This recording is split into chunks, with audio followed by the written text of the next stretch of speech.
नमस्कार दोस्तों। हम इस वीडियो में परिमेय संख्या के बारे में हम सीखेंगे विस्तार से। ठीक है, तो परिमेय संख्या किसे कहा जाता है? वैसी संख्या जिसे p बाई क्यू के रूप में लिखा जा सके जहाँ q शून्य के बराबर न हो, परिमेय संख्या कहलाती है। अब देखिए p बाई क्यू यहाँ पे किस फॉर्म में लिखना है? p बाई क्यू के फॉर्म में लिखना है। जैसे कि आपका एग्जाम्पल में यहाँ पे 6/4 हो गया, 8/10, 9/11, -9/12 या फिर 6/-3। अब यहाँ पे आपके सामने एक क्वेश्चन आएगा।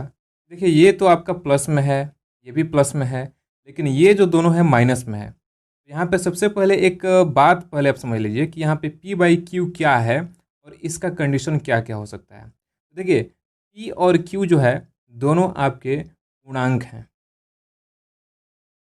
पूर्णांक को इंग्लिश में इंटीजर्स कहा जाता है। तो इंटीजर्स का ऑलरेडी आप डेफिनेशन जानते हैं कि जो मतलब पॉजिटिव नंबर्स जो आपका होता है और जीरो भी शामिल उसमें होता है और आपका निगेटिव नंबर्स भी उसमें आपका रहता है। लेकिन इस कंडीशन में आपका क्या कह रहा है कि जो क्यू है आपका वो जीरो के बराबर आपका नहीं होना चाहिए।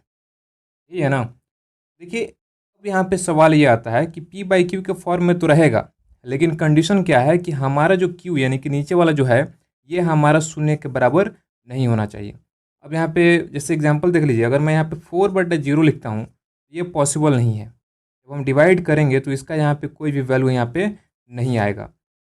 यहाँ पे एक और क्वेश्चन आता है कि क्या जीरो, जैसे जीरो है तो जीरो को हम 0/1 लिख सकते हैं कि नहीं लिख सकते हैं? लिख सकते हैं। क्या ये जो नंबर है ये आपका परिमेय संख्या है कि नहीं है?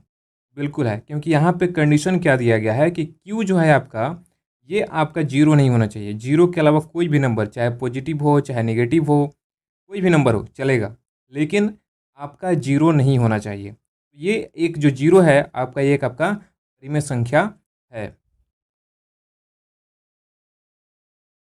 अब इसके साथ कुछ और क्वेश्चंस यहाँ पे हमारे सामने आते हैं कि क्या जो नेचुरल नंबर हैं जिसको प्राकृतिक संख्या कहा जाता है, प्राकृतिक संख्या कहा जाता है, ये संख्या परिमेय संख्या है या नहीं है? तो प्राकृतिक संख्या में हमको पता है कि सारे पॉजिटिव नंबर्स कहिए, धनात्मक संख्या या गिनती की संख्या जो आपका एक से स्टार्ट होता है और अनंत तक आपका जाता है, ये संख्याएं आपके परिमेय संख्या हैं कि नहीं, यानी कि रेशनल नंबर है कि नहीं।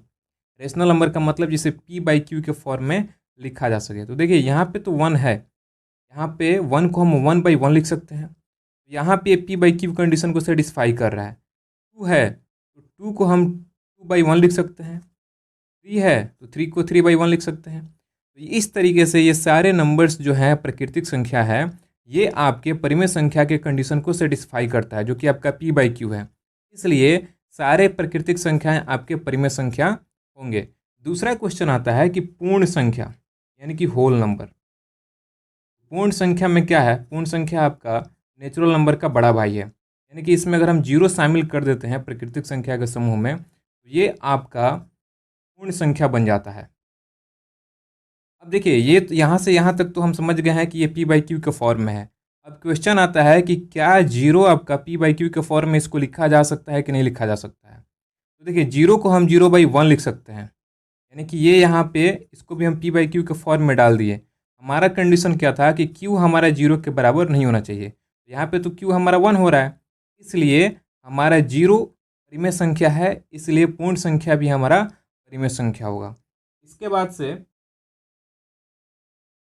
कुछ डेसिमल नंबर को भी हम ले लेते हैं। ठीक है, जो दशमलव संख्या जिसको कहा जाता है, जैसे मान लीजिए कि आपका 0.4 है। 0.4 को हम 4/10 तो लिख सकते हैं ना आसानी से। तो जब कन्वर्ट कीजिएगा तो यहाँ पे नीचे आपका 10 से भाग हो जाएगा। ये भी p बाई क्यू का फॉर्म में आ रहा है तो ये भी आपका रेशनल नंबर हो जा रहा है। अगर यहाँ पे 2.56 यहाँ पे लिख रहे हैं ये भी 256, नीचे आप दशमलव की जगह पे 1, बाद में जितना संख्या उतना जीरो लगा दीजिए। तो 256 ये भी 10, यानी कि ये भी आपका p बाई क्यू का फॉर्म में आ जा रहा है, तो ये भी आपका परिमेय संख्या है। अब यहाँ पे एक कंडीशन है कि वैसी संख्या, वैसी दशमलव संख्या जिसका दशमलव विस्तार निश्चित नहीं है, यानी कि वो रुक नहीं रहा है। जैसे मान लीजिए कि यहाँ पे हमने लिखा 4.623, ये डॉट डॉट डॉट करके यहाँ पे जा रहा है। इसके बाद आपका क्या यहाँ पे आएगा ये फिक्स नहीं है और ये रुकने का नाम नहीं ले रहा है, तो ऐसे संख्या परिमेय संख्या नहीं हो सकते हैं।